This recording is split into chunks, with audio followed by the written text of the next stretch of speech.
À tous. Je suis venu ici vous soutenir. D'abord, bravo dans les conditions difficiles que vous traversez. Bravo pour le courage que vous avez. Bravo pour la dignité que vous montrez. Bravo pour l'admiration que vous suscitez aussi pour nous. Parce que moi qui suis récemment élu, si je m'engage, si je me suis engagé, et toutes les militantes et tous les militants, notamment de la France Insoumise, de la NUPES, qui s'engagent, c'est parce qu'on sait que sur le terrain, il y a des femmes et des hommes qui ont besoin aussi d'être soutenus. Et c'est quand on voit que du terrain, de celles et ceux qui subissent, savent se mobiliser, savent s'organiser, même dans la difficulté, même quand on a un mastodonte comme Amazon qui souhaite faire tout pour que ses voix ne s'expriment pas, pour que vos voix ne s'expriment pas, ben c'est absolument admirable ce que vous faites. Et je tenais à vous dire que vous nous inspirez une grande fierté et que nous, on n'est pas grand-chose à côté de ce que vous faites vous. Et on le fait. Et nous, les petites choses qu'on peut faire, comme ici, juste prendre un micro, c'est avant tout pour vous qu'on le fait. Et c'est pour nous tous et nous toutes en fait qu'on le fait, comme vous d'ailleurs, parce que vous ne vous battez pas que pour vous-même, vous vous battez pour tous vos collègues qui travaillent pour les livreurs concurrents aussi, même si parfois ils ne le comprennent pas forcément, vous luttez aussi pour eux, parce que le même scénario pourrait très très bien se produire pour eux, pour elle et pour eux dans les prochains temps. Donc voilà, bravo encore. J'ai écrit un petit discours, mais je tenais à vous dire en tout cas de vive voix et comme ça me venait, l'admiration que vous suscitez pour nous et le courage que vous nous envoyez et qu'on souhaite vous envoyer aussi en retour. Donc en tant que représentant de la nation et en tant que député NUPES et France Insoumise, je suis là pour vous dire que votre cause est juste, qu'elle ne vise qu'à obtenir que le fruit de votre travail. Vous n'êtes pas là, vous ne faites pas l'aumône, vous n'êtes pas en train d'exiger des choses exubérantes ou de demander des droits nouveaux, vous demandez simplement à être payé pour le travail que vous réalisez, c'est un minimum. C'est hallucinant qu'on se retrouve en France en 2022 avec une régression sociale aussi impressionnante. Voilà, on sait très bien que les logiques ultralibérales nous amènent vers ce type de situation, mais vous êtes vraiment un point critique qui met en évidence la dérégulation totale de ce système et le fait qu'on marche sur la tête. Des choses aussi basiques que de recevoir son salaire quand on a travaillé ne sont même plus respectées dans ce pays et vous avez encore une fois grandement raison de vous battre pour l'exiger. Donc vous avez raison, vous méritez dignité et considération. Le salaire, le versement des heures supplémentaires, les indemnités de licenciement économique aussi, parce que l'entreprise qui dit aujourd'hui qu'elle doit fermer n'a même pas le courage de vous licencier économiquement pour vous permettre de rebondir rapidement, pour vous permettre de bénéficier des indemnités auxquelles vous avez droit et simplement d'avoir accès à Pôle emploi et de pouvoir chercher un nouveau travail. Ils sont lamentables sur toute la ligne et c'est vous qui avez raison sur toute la ligne. Le versement des heures de nuit, les salaires pour celles et ceux qui étaient en arrêt maladie. J'ai un camarade qui m'en a parlé tout à l'heure d'arrêt maladie prolongé qui n'a pas été payé pendant tout le long. C'est juste, là encore, totalement hallucinant et totalement contraire au droit du travail. Ne demandez pas l'aumône. C'est vous qui produisez toutes les richesses. C'est la classe salariale qui produit les richesses. Et vous demandez simplement à ce que votre part vous soit redistribuée. La part, par ailleurs, en salaire qui est inférieure aux richesses qu'on produit, c'est bien sur ça que repose ce système capitaliste qu'on combat. Mais simplement de recevoir votre part qui est prévue par le contrat de travail et par la loi, c'est un minimum que vous avez bien raison d'exiger et d'exiger visiblement et fortement. Donc Fast Dispatch Logistics, en refusant de vous licencier, ils vous condamnent à la mort sociale. On parlait tout à l'heure de loyers qui ne peuvent pas être payés, on parlait tout à l'heure de crédits qui ne peuvent pas être remboursés non plus. Donc il y a la banque qui vous tombe dessus, il y a le propriétaire de l'appartement qui vous tombe dessus. Il y a les enfants qu'on ne peut pas nourrir. On parle ici de besoins primaires, on parle juste de droits de l'homme. Donc c'est un scandale qu'on dénonce ici fortement avec vous. On réclame l'application stricte du Code du travail. On se tient à vos côtés et vous avez raison de vous battre depuis le 17 août, aussi par solidarité avec des camarades qui pour le coup ont déjà été payés progressivement. Là c'est pareil, FDL a décidé de payer sans fiche de paye aux dévotés comme ça, un petit peu au hasard, 200 €, 500 €, 300 €, parfois 1300 € ou un peu plus pour désolidariser. Vous avez bien compris, ceux qui sont encore là en tout cas, que c'est pour vous désunir qu'ils font ça, c'est-à-dire pour faire en sorte que certains d'entre vous lâchent le combat et que vous vous retrouviez de moins en moins nombreux, qu'à un moment donné vous vous disiez on n'est plus assez nombreux, on n'est plus assez fort. Donc non, vous avez raison d'avoir tenu bon, et vos camarades qui sont dans la difficulté, ceux qui ont abandonné, ne valent pas moins que vous. Ils valent pas moins que vous. Simplement, ils ont plus rapidement subi et répondu à la pression. Ils ont plus rapidement répondu à la pression qui était exercée sur eux.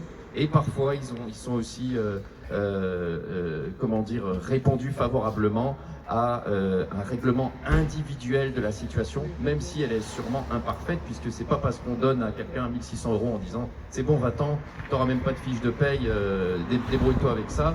Ça vaut pas les heures qui sont pas payées, ça vaut pas les heures sup qui ne sont toujours pas versées et qui sont cumulées, et ça vaut pas non plus les indemnités de licenciement qui devront être versées si vous ne démissionnez pas. Donc tenez bon, ne démissionnez pas. Donc vous portez sur vos épaules une charge qui dépasse vos propres intérêts. C'est celle des plus de 1000 salariés de Fast Dispatch Logistics qui sont laissés sur le carreau. Et c'est également celle de tous les salariés déguisés d'Amazon, parce qu'il faut bien parler d'Amazon quand même dans cette situation, qui voient leurs droits bafoués partout en France. Si votre rémunération était à la hauteur de votre travail, c'est ce que je disais tout à l'heure, les salaires c'est un petit bout de la richesse que vous produisez. Vous produisez beaucoup plus que ce qui vous est versé. Et si vous étiez payé à votre juste rémunération, ne serait-ce que le salaire, le modèle Amazon s'écroulerait. Parce qu'ils vivent sur la précarisation, ils vivent sur le fait d'esclavagiser les personnes, ils vivent sur le fait de ne pas respecter les règles minimales dans les pays dans lesquels ils s'installent. Et donc c'est ce système-là qui est en cause. C'est Amazon qui est le client unique de FDL en France, qui est derrière cette manière de vous traiter et cette manière aussi de vous laisser travailler dans des conditions absolument déplorables. Beaucoup m'ont parlé de pneus lisses, du matériel qui était à votre disposition, mais dont les pneus étaient lisses, des dangers auxquels vous étiez exposés en utilisant ce matériel, alors même qu'aujourd'hui existe une disposition législative qui fait qu'Amazon, en tant que donneur d'ordre, a l'obligation de s'assurer chez ses sous-traitants des conditions de santé et de sécurité, également des conditions environnementales. Nous, on souhaite même aller plus loin avec la NUPES, on souhaite qu'il y ait également une responsabilité sociale du donneur d'ordre, et typiquement dans votre situation, c'est-à-dire que le donneur d'ordre soit également responsable de s'assurer que ses sous-traitants payent correctement et payent dignement leurs salariés. Aujourd'hui, c'est facile pour Amazon de dire « Ah ben on n'a plus d'affaires avec FDL, on a terminé le contrat, on les a payés, donc débrouillez-vous avec eux. » C'est un peu trop facile, c'est beaucoup trop facile. Donc il faut parler du système Amazon. Donc la loi, encore une fois, oblige en principe Amazon à s'occuper de vous, ils ne le font pas. Et vous avez derrière vous des familles, vous avez des enfants, comme on le disait, qui comptent sur vous. La sous-traitance, c'est la maltraitance. La sous-traitance, c'est la maltraitance. C'est ce système qui fait qu'on décorrèle la relation contractuelle entre un site sur lequel viennent travailler des salariés et les gens qui, pour le coup, vous ont mis sous contrat pour venir travailler sur ce site. Ça fait que c'est ça qui vous met dans des conditions difficiles, y compris pour exercer ce qui peut s'apparenter à un droit de grève, mais qui ne l'est pas réellement. Amazon vous met d'ailleurs un huissier sur le dos. C'est pour ça qu'on ne se trouve ici pas tout à fait devant chez Amazon, puisqu'un huissier est passé vous voir pour vous dire que vous n'avez rien à faire ici. Et c'est le fait qu'on soit dans le cadre d'une cascade de sous-traitance, ou en tout cas d'un contrat de sous-traitance, qui fait que vous n'êtes pas protégé convenablement par le droit de grève, que vous seriez en droit normalement d'exercer sur le site d'Amazon, protégé par le droit de grève si vous étiez salarié Amazon. Donc voilà, il y a ça aussi qui fait que ce système est un système qui a vocation en tout point à dégrader les conditions d'action salariale, d'action syndicale et l'organisation de la solidarité entre les équipes. Le responsable, c'est Amazon. Le responsable, c'est Amazon. Il faut sortir du contexte où Amazon, dans ce pays, peut opérer en toute impunité. Le président actuel et précédent et ministre de l'économie, avant même d'ailleurs d'être président sur son premier mandat, a ouvert les bras grands aux entreprises du type Amazon dans ce pays, a grand ouvert les bras aux entreprises du type Amazon, a créé un contexte favorable pour que ce type de système se déploie dans notre pays. Et en fait, ce système induit des régressions sociales par rapport aux normes qui étaient précédemment en vigueur dans notre pays. Encore une fois, la protection des travailleurs et le fait de pouvoir aussi vous payer dignement. Donc le système Amazon induit aussi une concurrence pour les commerces locaux. Les entrepôts tels qu'Amazon ici ne sont pas soumis, par exemple, je donne un exemple, au moratoire de l'implantation des surfaces commerciales, parce que les entrepôts Amazon sont considérés comme des entrepôts logistiques et industriels. Donc c'est aussi une manière pour eux de ne pas être soumis, alors qu'on parle bien de commerce qui met en concurrence d'autres commerçants, qui détruit des petits commerces. Amazon détruit globalement plus d'emplois qu'il n'en crée. Donc, et les emplois qu'il crée sont des emplois, encore une fois, qui sont créés dans des conditions de grande précarité, et vous avez totalement raison de vous battre pour améliorer vos conditions. Donc avec mon collègue Thomas Porte, à l'Assemblée nationale, nous avons interpellé le ministre de l'économie sur le sujet.